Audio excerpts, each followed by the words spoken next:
Hello dear students, welcome to our channel Rajendra Samrat academy. इस video में हम पढ़ेंगे क्लास 11th का हिस्ट्री का चैप्टर 7, बदलती हुई संस्कृति परंपराएं।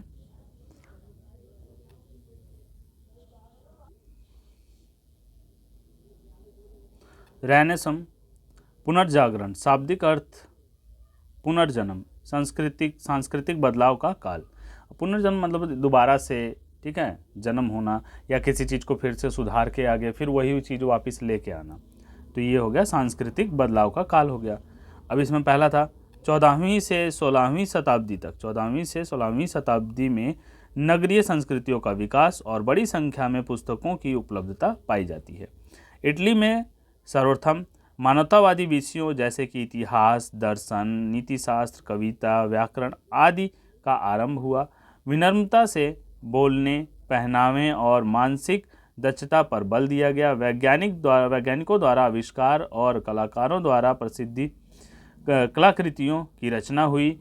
चर्च के विषय में मध्ययुगीय सोच में बदलाव आया। स्त्रियों की स्वायत्तता, शिक्षा एवं संपत्ति के अधिकारों पर चर्चा की गई। तो ये सारी चीज़ें इसमें पढ़ने को हमें मिलेंगे। ये सारी चीज़ें के ऊपर फोकस करेंगे। इसमें मतलब जुड़ी चीज़ें, क्या बदलाव आया, क्या क्या उनमें ऐड किया गया। जैसे कि ये सही नहीं था तो उसमें कुछ और बदलाव किया गया, जैसे स्त्रियों की शिक्षा के बारे में सोचा गया। बहुत सी चीज़ें तो इसमें हम थोड़ा बहुत पढ़ने के लिए देखेंगे, पढ़ेंगे और समझेंगे। मानवतावादी लोगों का तर्क था कि मध्य युग में चर्च ने लोगों की सोच को इस तरह जकड़ कर रखा था कि यूनान और रोमन वासियों का समस्त ज्ञान उनके दिमाग से निकल चुका था। इस तरह से मतलब उनको बेड़ियों में जकड़ा हुआ था कि उनके अंदर ज्ञान खत्म हो चुका था। ठीक है, तो उसके बाद ये फिर दोबारा से इन्हें आगे पढ़ाया गया, समझाया गया, तो फिर आगे इन्होंने बढ़ना शुरू किया। बेल्जियम मूल के एंड्रयूज वैसिलियस पादुआ विश्वविद्यालय में आयुर्विज्ञान के प्रोफेसर थे। जो ये थे एंड्रयूज वैसिलियस, वे पहले व्यक्ति थे जिन्होंने सूक्ष्म परीक्षणों के लिए मानव शरीर की चीर-फाड़ प्रारंभ की थी। पहले वैज्ञानिक थे जिन्होंने मानव शरीर के इलाज के लिए या सूक्ष्म परीक्षणों के लिए मानव के शरीर की चीर-फाड़ की। अरबों ने प्लेटो को अफलातून और एरिस्टोटल को अरस्तु कहा। ठीक है ना, इन्होंने क्या कहा था? एरिस्टोटल को अरस्तु कहा और प्लेटो को अफलातून कहा।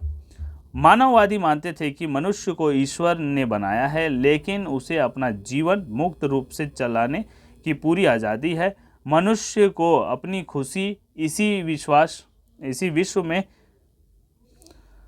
में वर्तमान में ही ढूंढनी चाहिए। अब लोग मानते थे कि ठीक है, इंसानों को मनुष्य ने बनाया है, लेकिन क्या है कि इसी जीवन में उसे पूरी आज़ादी है अपने जीने के लिए, लेकिन साथ में क्या है, खुशी जो उसे ढूंढनी है वो इसी जीवन में ढूंढे, ना कि ये कि वो कहते हैं ना कि स्वर्ग और नर्क वाली बात लेके तो उसमें ना मरे इंसान, वो अपने जीवन में अच्छा कर्म करे, अच्छे से चले, तो जिससे क्या होता है कि उसे स्वर्ग और नर्क सब यहीं भोगना पड़ जाता है। मार्टिन लूथर के जो समकालीन थे कोपरनिकस थे, उन्होंने खोज कर बताया कि पृथ्वी सहित सारे ग्रह सूर्य के चारों ओर परिक्रमा करते हैं या चक्कर लगाते हैं। इन्होंने ढूंढ के बताया था। तो कौन थे ये? कोपरनिकस। ठीक।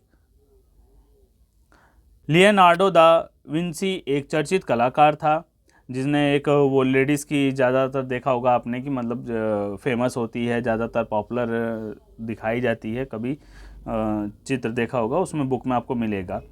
इसकी अभिरुचि वनस्पति विज्ञान, शारीरिक रचना विज्ञान से लेकर गणित शास्त्र और कला तक विस्तृत थी। इन्होंने ही मोनालिसा और द लास्ट सपर जैसे चित्रों की रचना की थी। मोनालिसा नाम की जो ड्राइंग है वो एक कल्पना है, ठीक है ना। कल्पना मतलब नाम वाली नहीं, मतलब सोच वाली कल्पना है, जिससे इन्होंने एक चित्र बनाया था। ऐसा कोई एग्जिट इंसान नहीं करता धरती पे। जर्मन निवासी जोहानेस गुटेनबर्ग ने सबसे पहले छापे खाने का आविष्कार किया था। जो गुटेनबर्ग थे, इन्होंने प्रिंटिंग का काम शुरू किया था, छापे खाने का, जहाँ पे मतलब छपाई की जा सके।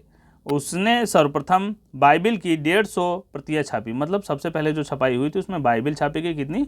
150 कॉपी। ठीक है ना। 150 कॉपियाँ छापी गई थी। इंग्लैंड के शासकों ने रोम के पॉप से संबंध तोड़ दिया और वे इंग्लैंड के चर्च के प्रमुख बन गए। अब पॉप से उन्होंने संबंध तोड़ा और इंग्लैंड के वो क्या हुए, अपने चर्च के प्रमुख बन गए। ईसाई धर्म के अंतर्गत मतभेद, पाप स्वीकारता, दस्तावेज की आलोचना, चर्च द्वारा लाए गए नए करों का विरोध, ये सारा चीज़ इसमें हुआ। कैथोलिक चर्च ने भी अनेक सुधार किए, सादे जीवन और निर्धनों की सेवा पर जोर दिया। गैलीलियो इटली का एक महान वैज्ञानिक था। उसने दूरबीन यंत्र का आविष्कार किया और खगोल शास्त्र में अनेक तथ्यों तथा रहस्यों का पता लगाया था। ठीक है, गैलीलियो ने क्या किया था, दूरबीन की खोज की थी। रेशम मार्ग की खोज से इटली के नगर अनेक स्वतंत्र नगर राज्यों के समूह के रूप में अपने आप को देखने लगे। अब रेशम मार्ग के चलते क्या होगा, ये सब अपने आप को स्वतंत्र रूप से देखने लगे। निजी और सार्वजनिक क्षेत्रों का उद्भव हुआ। निजी और सार्वजनिक क्षेत्रों का उद्भव हुआ मतलब जैसे कि कुछ पर्सनल बिजनेस था वो भी आगे बढ़े, और जो सरकार जैसे कर रही है सबके लिए सार्वजनिक स्थल हो गए, स्कूल वगैरह, इन सब में भी सुधार लाया गया था। तो बहुत ज़्यादा इनमें आगे सुधार किया गया, नई नई चीज़ें बढ़ाव की गई, जैसे अभी भी चल रहा है, तो पहले हुआ था। बाइजेंटाइन साम्राज्य और इस्लामी देश तथा 12वीं शताब्दी में मंगोलों और चीन के बीच व्यापार बढ़ने से इटली के नगरों का मुख्य रूप से पुनरुत्थान हुआ था। अब जैसे एक इधर देश है, एक इधर देश है, और ये बीच में छोटा सा, अब इधर से अगर व्यापार किया जा रहा है, ये रास्ता है, इधर से लोग आ जा रहे हैं, व्यापार कर रहे हैं, तो अब ये लंबा रास्ता, थकान हो जाती है बीच में आने के बाद। यहाँ जो मध्य में लोग हैं या फिर, तो इनका कोई विकास नहीं, लेकिन धीरे धीरे फिर यहाँ पे आके ये लोग आवाजाही से इनको भी कुछ खर्चा बर्चा मिलने लगा, लोग आते जाते थे, रुकते थे। अभी इन्होंने नई नई टेक्निक अपनाई, नए नए आश्रम बनाने लगे, खाना पीने के लिए बनाने लगे जगह है, तो ये धीरे धीरे क्या हुआ, ये भी विकसित होने लगा जो बीच का था। स्पेन में प्रोटेस्ट लोगों से संघर्ष करने के लिए इग्नेशियस लायोला ने सन 1540 में सोसाइटी ऑफ जीसस नामक संस्था का स्थापना की थी। ठीक है ना, जो स्पेन में जो प्रोटेस्ट लोग थे, लोगों से संघर्ष कर रहा था, ठीक है, करने के लिए इग्नेशियस लॉयल ने क्या किया, सन 1540 में सोसाइटी ऑफ जीसस की स्थापना कर दी। ठीक है, इसी के साथ ये चैप्टर ख़त्म होता है। मिलते हैं फिर हम नेक्स्ट चैप्टर में। Okay, bye students.